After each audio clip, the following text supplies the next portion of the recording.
क्या है आज की बड़ी खबरें। उत्तरकाशी टनल में 10 दिन से फंसे 41 मजदूर, आज ड्रिलिंग होने की उम्मीद। मजदूरों को बोतल्स में भरकर पहुंचाई गई गर्म खिचड़ी। एल्विस की पार्टी में गले में सांप, जुआ, कसिनो, रशियन लड़कियां सामने आए स्टिंग करने वाले। गौरव बोले अभी और नाम सामने आएंगे। पाकिस्तान में आतंकी हत्याओं की साजिश, ISIS के अलावा रो की भी चर्चा, कई मोस्ट वांटेड आतंकी हुए ढेर। राजस्थान के बीकानेर में मोदी का रोड शो, खुली जीप में सवार होकर 4.5 किलोमीटर चले, केंद्रीय मंत्री अर्जुन राम भी रहे मौजूद। बीजेपी कांग्रेस में चल रहा प्राइस वॉर, दिन ब दिन एड कैंपेन बदल रही है पार्टियां, चुनाव प्रचार में NRI भी जुटे। केंद्रीय गृह मंत्री अमित शाह ने तेलंगाना के जनगांव में चुनावी रैली के दौरान KCR, कांग्रेस और असदुद्दीन ओवैसी पर जमकर निशाना साधा, तीनों को परिवारवादी पार्टी करार दिया। शाह ने ऐलान किया कि भारतीय जनता पार्टी सत्ता में आने के बाद तेलंगाना में 4% मुस्लिम आरक्षण को खत्म कर देगी। सरकार बनने के बाद यहां के लोगों को मुफ्त में अयोध्या में भगवान श्री राम के दर्शन करवाएगी। अयोध्या में रामलला की प्राण प्रतिष्ठा का समय घोषित किया गया। 22 जनवरी को अभिजीत मुहूर्त मुक्षीरा नक्षत्र में दोपहर 12:20 पर PM मोदी रामलला के प्राण प्रतिष्ठा करेंगे। मैच देखने को ली थी काम से छुट्टी, टीम इंडिया की हार से टूटा दिल, युवक ने कर लिया सुसाइड। ऑनलाइन शॉपिंग फ्रॉड में 300 रुपए की लिपस्टिक ने डॉक्टर के 1 लाख रुपए लुटवा दिए। अंजन वेबसाइट से महंगी वस्तु मंगाना पड़ गया भारी। अनुराग ठाकुर का ऐलान, भारत में विदिशा फिल्म बनाने पर मिलेगी 30 करोड़ की प्रोत्साहन राशि। छठ घाट से लौट रही छात्रा से सामूहिक दुष्कर्म, हालात गंभीर, भाई की आरोपी ने की पिटाई। लखनऊ की बैंक में आग, 40 लोग फंसे थे अंदर, खिड़की तोड़कर निकले, हाइड्रोलिक मशीन से नीचे उतारा। CM योगी ने दिए निर्देश, विकसित भारत संकल्प यात्रा के लिए तैयार रहे ठोस कार्य योजना। विश्व कप 2023 के फाइनल में भारत के ऑस्ट्रेलिया से हारने का सदमा बुजुर्ग से बर्दाश्त नहीं हुआ। भारत की हार के बाद उनकी हालत बिगड़ने लगी, जिसके बाद उन्हें लखनऊ अस्पताल में भर्ती कराने के लिए ले जाया जाने लगा, लेकिन रास्ते में ही बुजुर्ग ने तोड़ दिया दम। 240 घंटे से सुरंग में फंसे 41 मजदूर, आज नए सिरे से ड्रिलिंग, रोबोट भी काम करने लगे। बचाव कर्मियों को सोमवार को सिलक्यारा सुरंग के अवरुद्ध हिस्से में ड्रिलिंग कर मलबे के आर पार 53 मीटर लंबी 6 इंच व्यास की पाइपलाइन डालने में कामयाबी मिल गई। अनुष्का हत्या पर कमेंट कर फिर पूरे फंसे भजीबाजी, लोगों ने ट्रोल कर लगाई क्लास। आंधे मुंह गिरी खिड़की 2, सलमान खान की टाइगर 3 और 12वीं फेल की कमाई में भी देखी गिरावट। वहीं बॉक्स ऑफिस पर इन दिनों सलमान खान की फिल्म टाइगर 3 मुख्य दर्शकों की पहली पसंद बनी हुई है। बरेली के शाही इलाके में जून से अब तक 7 महिलाओं की हत्या हो चुकी है। सोमवार शाम को एक वृद्धा का शव गन्ने के खेत में मिला। एक ही तरीके से महिलाओं की हत्या होने से इलाके में दहशत। इजराइल और गाजा के बीच पिछले कई दिनों से युद्ध जारी है, जिसमें अब तक 12,000 से अधिक लोगों की मौत हुई। इस बीच ब्रिक्स समूह के वर्तमान अध्यक्ष दक्षिण अफ्रीका ने ब्रिक्स का एक वर्चुअल शिखर सम्मेलन बुलाया है। बैठक में चीन के राष्ट्रपति भी वर्चुअली शामिल होंगे और युद्ध को लेकर अपना पक्ष रखेंगे। अफगानिस्तान में एक बार फिर भूकंप के झटके महसूस किए गए हैं। राष्ट्रीय भूकंप विज्ञान केंद्र के अनुसार सोमवार देर रात आए भूकंप की तीव्रता रिएक्टर स्केल पर 4.1% आंकी गई है। उत्तर कोरिया के तानाशाह किम जोंग उन अपने मिसाइल परीक्षणों के लिए जाने जाते हैं। वहीं एक बार फिर उन्होंने पूरी दुनिया को चौंकाया है। दरअसल उत्तर कोरिया ने उपग्रह प्रक्षेपण की औपचारिक सूचना जारी की है, जिसके बाद से ही तनाव और बढ़ गया है। यमन के हूती विद्रोहियों ने जहाज के अपहरण की एक और वीडियो जारी की है। वीडियो के साथ विद्रोहियों ने संदेश दिया है कि जब तक इजराइल गाजा में युद्ध पर रोक नहीं लगा देता, तब तक वे ऐसे ही जहाजों का अपहरण करते रहेंगे। बता दें, एक दिन पहले विद्रोहियों ने दक्षिण सागर में इजराइल के एक जहाज का अपहरण कर लिया था, जिसके बाद इजराइल ने साफ किया कि जहाज में एक भी इजरायली नागरिक नहीं है। आपको बता दें कि वह जहाज भारत आ रहा था, जो कि सामान से भरा हुआ था। राष्ट्रीय राजधानी दिल्ली और आसपास के इलाकों में एक दिन पहले के मुकाबले हवा कुछ और खराब हो गई है। गुरुग्राम को छोड़कर दिल्ली समेत NCR के सभी प्रमुख शहरों में हवा की गुणवत्ता बेहद खराब श्रेणी में है और सूचकांक 300 के पार बना हुआ है। हालांकि आने वाले दिनों में इससे कोई बड़ी राहत भी नहीं मिलने वाली है, क्योंकि मौसम की परिस्थितियां प्रतिकूल बनी हुई है। ऑस्ट्रेलिया के खिलाफ T20 सीरीज के लिए टीम इंडिया का ऐलान हो चुका है। सूर्य कुमार यादव को टीम की कप्तानी दी गई। वहीं श्रेयस अय्यर आखिरी 2 मैच में टीम के साथ जुड़ेंगे और उप कप्तान की भूमिका भी निभाएंगे। इस सीरीज में भारत को 5 T20 खेलने हैं। ये सीरीज 23 नवंबर को 3 दिसंबर के बीच खेली जाएगी। वनडे विश्व कप टीम में शामिल 3 खिलाड़ियों को इस टीम में मौका दिया गया है। इनमें से कप्तान सूर्य कुमार ही ऐसे हैं जिन्होंने अधिकतर मैच खेले हैं। उनके अलावा ईशान किशन भी टीम में हैं, जिन्हें शुरुआती 2 मुकाबले खेलने का मौका मिला था।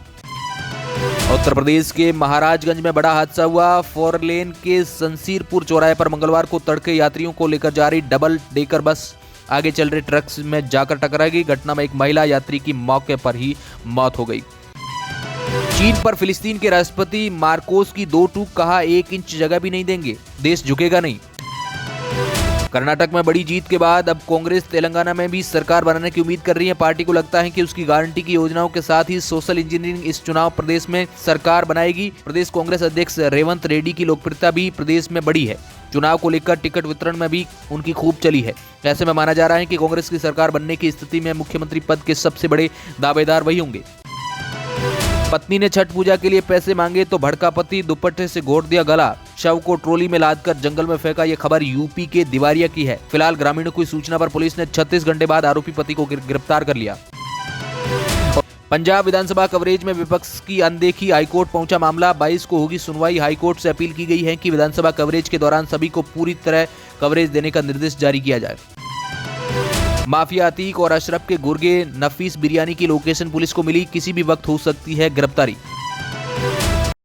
पिता को नशा करने से मना किया तो पिता ने गला दबाकर अपनी बेटी की हत्या कर दी। चीख पुकार सुनकर जब तक स्थानीय लोग पहुंचे तब तक आरोपी पिता फरार हो गया। मौके पर पहुंची पुलिस ने शव को कब्जे में लेकर पोस्टमार्टम के लिए भेज दिया। यामा की दोनों नई बाइक्स देश भर के 100 से ज्यादा शहरों में बिक्री के लिए मौजूद रहेगी। कंपनी चुनिंदा ब्लू स्क्वायर डीलरशिप के जरिए इन्हें बेचेगी। BS4 के बाद YZF R3 एक बार फिर से वापसी कर रही है। वहीं MT-03 भारत अपनी शुरुआत करने जा रही है। यूपी जेल से बाहर आए आरोपी ने रेप पीड़िता को कुल्हाड़ी से काटा, देखते रहे लोग। हत्या के मामले में SP ब्रजेश कुमार श्रीवास्तव ने बताया कि एक ही बिरादरी के 2 पक्षों के बीच पुरानी रंजिश और मुकदमेबाजी को लेकर विवाद हुआ था, जिसमें एक पक्ष ने धारदार हथियार से किशोरी की हत्या कर दी। परिजनों की तहरीर पर आरोपियों पर विभिन्न धाराओं में मुकदमा दर्ज कर लिया गया। जल्द ही आरोपियों को गिरफ्तार कर लिया जाएगा। अभी भी दिल्ली की मुसीबत बढ़ा रहा है पराली का धुआं, जहरीली हवा में सांस लेने को मजबूर लोग। पूर्वी लहर के प्रभाव के कारण दक्षिण प्रायद्वीपीय भारत में छिटपुट से लेकर काफी तेज वर्षा और अलग अलग स्थानों पर भारी वर्षा होने की संभावना। IMD के मुताबिक तमिलनाडु और केरल में बारिश का दौर आने वाले 2 दिनों में और बने रहने की संभावना। 19 से 23 नवंबर तक भारी वर्षा होने की संभावना जताई जा रही है। वहीं राष्ट्रीय राजधानी समेत अन्य राज्यों में ठंड बढ़ गई है। प्रयागराज के थरवई इलाके में मंगलवार भोर पंजाब से धागा लादकर बांग्लादेश जा रहे ट्रक को लूटने में नाकाम बदमाशों ने ड्राइवर को गोली मार दी। गोली ट्रक ड्राइवर ब्रजेश कुमार के कंधे में जा घसी। उसने गोली मारने वाले बदमाशों के भागने के बाद घटनास्थल से 1 किलोमीटर हाईवे आगे किनारे पेट्रोल पंप पर ट्रक रोककर सूचना दी। उत्तर प्रदेश के आगरा में संगाई समारोह में रसगुल्ले मांगने पर चले लाठी डंडे, कुर्सियां फेंकी गई, लोगों को दौड़ा कर पीटा गया, जिसमें कई लोग लहूलुहान हो गए। हंगामे की सूचना पर पहुंची पुलिस नजारा देखकर रह गई हैरान। आनन फानन सभी घायलों को अस्पताल में भर्ती कराया गया। वहीं पुलिस ने 6 लोगों के खिलाफ मुकदमा दर्ज कर लिया गया है। पेट्रोल डीजल प्राइस, कच्चे तेल की कीमतों में फिर आई तेजी। महाराष्ट्र में बिहार तक बढ़े पेट्रोल डीजल के दाम। आज सुबह 6 बजे WTI क्रूड ऑयल $77.60 प्रति बैरल पर कारोबार कर रहा था, जबकि ब्रेड क्रूड $82.32 प्रति बैरल पर बिक रहा था। खरीदारों के लिए आज एक अच्छी खबर सामने आई है। सोने की कीमतों में आज कमी आई है। गुड रिटर्न्स वेबसाइट के अनुसार मंगलवार को शुरुआती कारोबार में 24 कैरेट सोने की कीमत में गिरावट आई है। गुरमीत राम रहीम सिंह को एक और पैरोल मिली, उन्हें फिर से 21 दिन के लिए रिहा किया गया है। पंजाब के तरनतारन में BSF ने ड्रग्स की तस्करी करने वाले ड्रोन को किया बरामद। अरुणाचल प्रदेश के चांगलांग में महसूस किए गए भूकंप के झटके। राष्ट्रीय भूकंप विज्ञान केंद्र ने बताया रिएक्टर पैमाने पर 3.6 मापी गई भूकंप की तीव्रता। आंध्र प्रदेश के विशाखापट्टनम में मछली पकड़ने के बंदरगाह पर बीती रात भीषण आग लग गई। आग से 40 नाव जलकर खाक हो गई। आज सुबह भी दमकल की गाड़ियां आग पर काबू पाने के लिए जुटी नजर आई। उत्तराखंड उत्तरकाशी सुरंग में राहत और बचाव का काम जारी। सिलक्यारा सुरंग का एक हिस्सा ढह जाने के बाद 41 कर्मचारी अभी तक फंसे हुए हैं। PMO के पूर्व सलाहकार भास्कर खुबे और PMO के उप सचिव मंगेश घिड़ियाल ने बचाव अभियान में शामिल सभी संबंधित विभागों से अपील की जल्द से जल्द रेस्क्यू ऑपरेशन को पूरा करें। फीफा वर्ल्ड कप 2022 की वर्ल्ड चैंपियनशिप अर्जेंटीना के कप्तान लियोनेल मेसी की जर्सी नीलामी होगी। यह वही जर्सी है जो उन्होंने वर्ल्ड कप के दौरान पहनी थी। उनकी 7 में से 6 जर्सी नीलाम की जाएगी। इस नीलामी में 1 करोड़ रुपए से अधिक मिलने की उम्मीद। राजस्थान विधानसभा चुनाव के मद्देनजर प्रधानमंत्री नरेंद्र मोदी आज 4 रैली करेंगे। यहां 25 नवंबर को मतदान होगा। केंद्रीय मंत्रियों अश्विनी वैष्णव और धर्मेंद्र प्रधान ने ओडिशा के संबलपुर रेलवे स्टेशन पर संबलपुर बनारस साप्ताहिक एक्सप्रेस के विशाखापट्टनम तक विस्तार को सोमवार को हरी झंडी दिखाई। ट्रेन को संबलपुर से विशाखापट्टनम रवाना किया गया और यह एक विशेष ट्रेन के रूप में चलेगी। गोवा में एक बस में यात्रा के दौरान 19 वर्षीय कॉलेज छात्रा से कथित तौर पर छेड़छाड़ करने के आरोप में बस कंडक्टर को गिरफ्तार कर लिया गया। पुलिस ने यह जानकारी मंगलवार को दी। मुंबई पुलिस ने बताया कि सेवरी जेटी के पास अरब सागर के रास्ते एक नाव में डीजल की तस्करी करने का प्रयास करने के आरोप में नाविकों सहित 6 लोगों को गिरफ्तार किया गया है। पुलिस ने 18 लाख रुपए का मूल्य का 19,500 लीटर डीजल बरामद किया है। ऐसे ही खबरों के लिए आप हमारे चैनल को सब्सक्राइब कीजिए। Bureau report, R media network.